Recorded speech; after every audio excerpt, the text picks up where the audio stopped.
Hamas کے سربراہ کا مصر کا دورہ، ایک اور جنگ بندی اور یرغمالیوں کی رہائی کا امکان۔ بحیرہ احمر میں حوثی باغیوں کے حملے بند ہونے چاہیے، وائٹ ہاؤس۔ فرانسیسی پارلیمنٹیرینز کی امیگریشن کے متنازع بل کی منظوری۔ وائس آف امریکہ واشنگٹن سے اہم خبروں کے ساتھ سعدیہ زیب رانجھا۔ حماس کے سربراہ اسماعیل ہنیہ مصر پہنچے ہیں، جس کے بعد یہ امیدیں بڑھ گئی ہیں کہ ایک اور جنگ بندی اور یرغمالیوں کی رہائی ممکن ہو سکتی ہے۔ دوسری جانب اسرائیلی صدر آئزک ہرزوگ نے 80 سے زیادہ ملکوں کی نمائندگی کرنے والے سفارتکاروں کا خیر مقدم کیا اور موجودہ صورتحال سے انہیں آگاہ کرتے ہوئے کہا کہ اسرائیل یرغمالیوں کی رہائی کے بدلے جنگ میں انسانی بنیادوں پر مزید وقفے کے لیے تیار ہے، تاہم انہوں نے یہ بھی کہا کہ اس کی پوری ذمہ داری حماس کی قیادت پر ہے۔ ادھر اسرائیلی انٹیلیجنس موساد کے سربراہ ڈیوڈ برنیا نے قطری وزیر اعظم شیخ محمد بن عبد الرحمان اور CIA کے ڈائریکٹر سے یورپ میں یرغمالیوں کی رہائی کے لیے ممکنہ نئے سمجھوتے پر تبادلہ خیال کے لیے ملاقات کی ہے۔ ہم وائس آف امریکہ واشنگٹن سے آپ سے مخاطب ہیں۔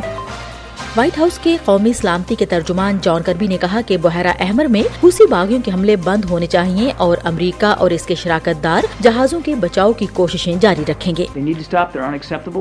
The United States, our allies and our partners will do what we have to do to counter these threats and to protect these ships. Houthi عسکرت پسند گروپ نے گزشتہ ماہ سے بحیرہ احمر سے گزرنے والے بین الاقوامی جہازوں پر ڈرون اور میزائل حملوں میں اضافہ کیا ہے، جو بقول اس کے غزہ کی پٹی پر اسرائیل کے حملے کے جواب میں کیے گئے ہیں۔ کربی نے یہ بھی کہا کہ انہیں امید ہے کہ دوسری قومیں بحیرہ احمر کی ٹاسک فورس میں شامل ہوں گی۔ امریکی وزیر دفاع لارڈ آسٹن نے کہا کہ یمن کے حوثی باغیوں کے حملوں کے خلاف تجارتی جہاز رانی کی حفاظت کے لیے متعدد ملکوں نے جنوبی بحیرہ احمر اور خلیج عدن میں مشترکہ طور پر گشت کرنے پر اتفاق کیا ہے۔ ہم وائس آف امریکہ واشنگٹن سے آپ سے مخاطب ہیں۔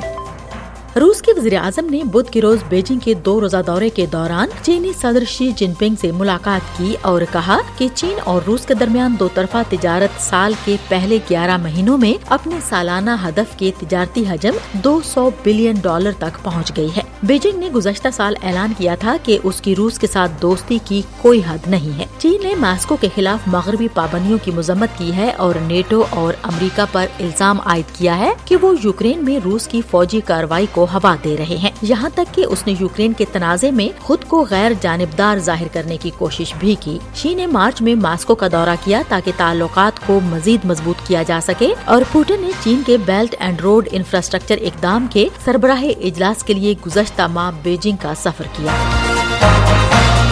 فرانسیسی پارلیمنٹیرینز نے ایک متنازع بل منظور کیا ہے جس کا مقصد غیر ملکیوں کو ملک بدر کرنے کے اختیار کو تقویت دینا ہے۔ فرانس کے وزیر داخلہ نے کہا کہ صدر ایمانوئل میکرون کی مرکزی اکثریت اور ایک قدامت پسند پارٹی نے اس امیگریشن بل پر اتفاق کیا۔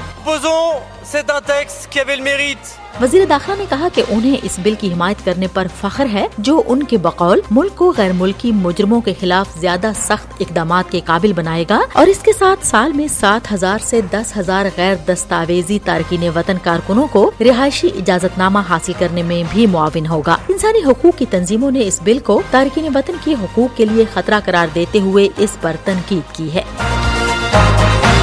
ہم وائس آف امریکہ واشنگٹن سے آپ سے مخاطب ہیں۔ چین میں 9 سالوں میں آنے والے بدترین زلزلے سے بچ جانے والے لوگ صبح گانگسو میں نقطہ انجماد سے نیچے کے درجہ حرارت میں رات گزارنے کے بعد امدادی خیموں کے گرد چکر لگاتے رہے۔ پیر کی رات آنے والے زلزلے میں ہزاروں مکانات گر گئے، جس میں کم از کم 131 افراد ہلاک اور 900 سے زائد زخمی ہوئے۔ صوبائی حکام نے بدھ کو ایک نیوز کانفرنس میں بتایا کہ گانگسو میں تقریباً 87,000 سے زیادہ لوگوں کو دوسری جگہ منتقل کیا گیا ہے۔ اس کے ساتھ ہی اہم خبروں کا یہ بلیٹن اب ختم ہوتا ہے۔ سعدیہ زیب رانجھا اور ایڈیٹر بہجت جیلانی کو اجازت دیجیے۔